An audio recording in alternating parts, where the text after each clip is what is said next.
Commuting around the busy city of Auckland is rarely straightforward or easy, and Auckland Transport appear to be making things more difficult, at least for those of us who choose to travel by car.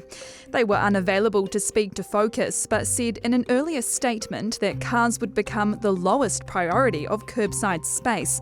It came after a proposal to scrap curbside parking on 1,200 kilometres of Auckland's main roads sparked outrage from some last month. It's in a bid to get people out of their cars and onto bikes and public transport. The proposal sparked frustration from many business owners and locals, but Bike Auckland say it's a step in the right direction. You know, when you look around the world, what increases mode shift or people actually getting on bikes or walking that's the infrastructure. Without that, you're just not going to be able to get people to actually transfer from their cars to other forms of transport.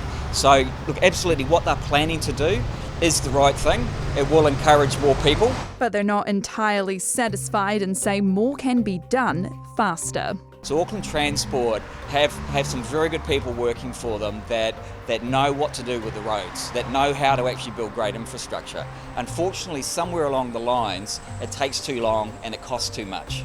And we need Auckland Transport and Waka Kotahi to actually really look at their processes and to remove the red tape and barriers that they've got, because the infrastructure needs to happen sooner.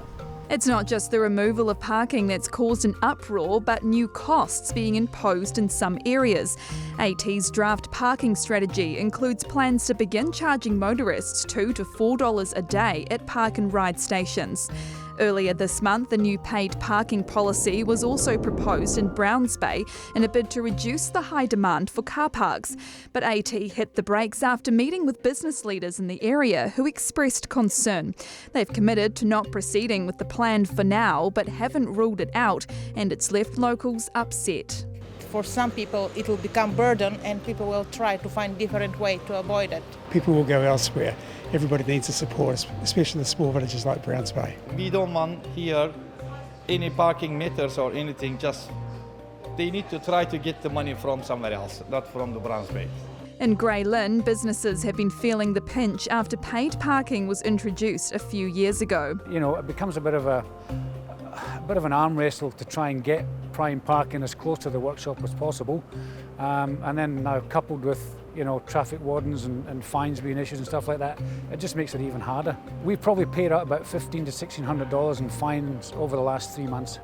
And all they ask for? They need to come and front up with us and put something on the table. It's a frustrating thing is to try to come to work, earn a dollar, keep your staff employed, keep your customers happy, and then have to deal with this.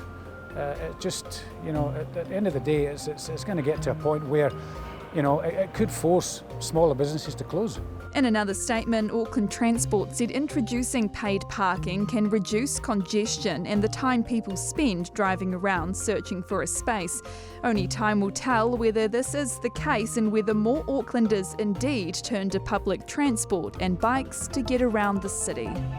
Thanks for checking out our YouTube channel to stay up to date with all the latest news from the New Zealand Herald.